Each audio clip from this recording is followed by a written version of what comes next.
I have real desires, real ones. And it feels very painful when they're not fulfilled. And sometimes it doesn't feel like I'm allowed to fulfill them. So right now what we're going to do is we're going to start by just allowing our own desires. And then maybe we'll connect the dots between desire and fulfillment. Maybe they're not two different things.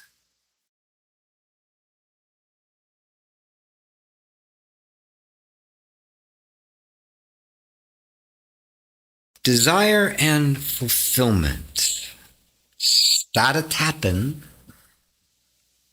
You know, in spiritual circles, oftentimes, I fell into this.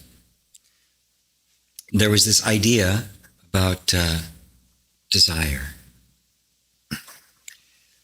Our world, we tend to get whatever you want. You can have it all. Every desire is yours to have. It's almost hedonistic, right? Have no limits or anything. And on the other side, it's, oh no, desire is the source of suffering. We need to transcend all desires, deny our humanness. Both of those sound kind of stupid, don't they? They both sound like, that can't possibly be it. Human life cannot be so compartmentalized, so extreme. I have real desires, real ones. And it feels very painful when they're not fulfilled. And sometimes it doesn't feel like I'm allowed to fulfill them.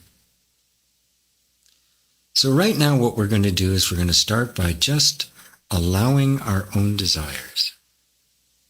Then maybe we'll connect the dots between desire and fulfillment. Maybe they're not two different things. All right, gratitude point. Even though there's a part of me that denies my desires, and another part of me that grabs onto them like a dog with a bone, I totally accept the fact that there's this duplicity, this inner conflict between desire and fulfillment, whether I should have desire, whether it's the right desire. I totally accept that this is kind of confusing. So even though I've got both deep desires, even a lust for them, and a fear of them, and a misunderstanding of them, I recognize that I actually have two opposing views at the same time. And that's what people can do. And I accept it. And I love myself anyway.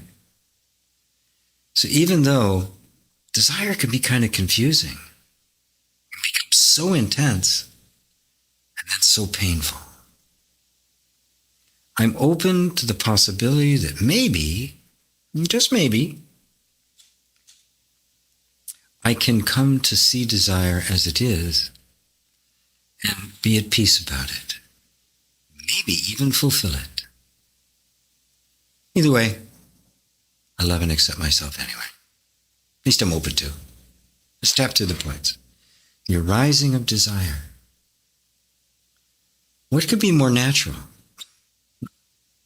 What could possibly be more natural than just the arising of desire? It's like my hair growing, like digesting food. It's just there. I didn't create my desires. They just happened. Now, I was told, trained, sometimes had it beaten into me, certain desires are okay. Most aren't. What if that was just them, my parents' cultural bias, maybe their religious bias, maybe their incapacity to own their own desires, that I took on as my own? What if there's no such thing as a bad desire? Maybe a bad execution on it. I acknowledge the fact that my desires became a bit scary. I mean, if a desire arises, and then I express that desire, and I got hurt, shamed, maybe even abused, I don't want that desire to arise. Of course, when you're a kid, you can't acknowledge the fact that, well, the desire's okay. Just, it's not acceptable here. I'll bide my time, and later on I'll be able to do it. Kids don't see things that way. Me bad. This desire bad. Can't feel it. Which eventually would mean whenever the desire arises, it triggers suffering. Not because there's anything wrong with it, because it always gets hurt when it appears. So of course I learned to be afraid of my desires. Of course I learned to reject them. Of course I learned to abandon the ones that weren't allowed. Of course I learned to dumb them down and make them acceptable. What if all that was an appearance? And the desires are simply what they are, and are still that. I'm going to allow myself to open up, to allow my desires as they are. Yep, that can trigger some fear and some resistance, and that's okay. My nervous system did a bang-up job in keeping me safe, making sure that desires didn't get exposed, making me present the right presentation to the environment, all the while denying myself, denying what in fact I was feeling, characterizing them as bad or sinful when they were pure innocence. I'm totally owning it. I'm giving myself permission to own my desires, even when there's some fear around them. I recognize now that a lot of them are much smaller in my experience than they really are. I've had to kind of dull the big ones. The bigger the desire, the more trouble I got in. I'm going to let myself let them out now. I'm going to let myself dream big, aspire big, and even allow myself the fulfillment of them. Maybe the fulfillment of a desire is inherent in the desire. Maybe all that energy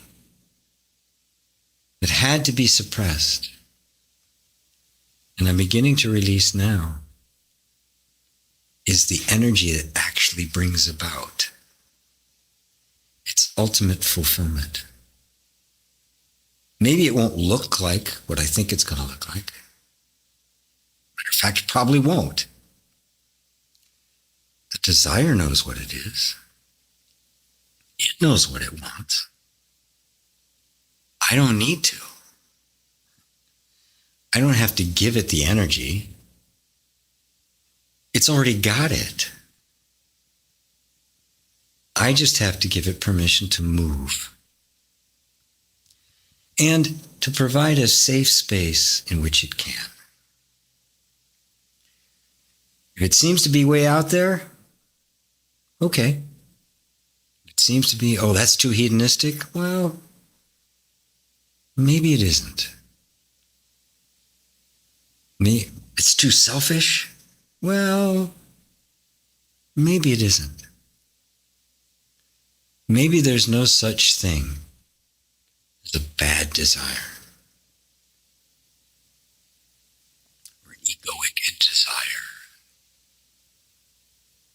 What if the desire's always been pure? I'm giving myself the ability and the permission to create a safe space for my desires to grow, become more purified, become more powerful, and to ultimately fulfill themselves. And I'm letting go of the idea that somehow these desires could be anything but pure goodness, love, and wisdom. I'm giving myself permission to love my own nature as the expression of the desire of the entire universe to love itself. All right, take a nice deep breath.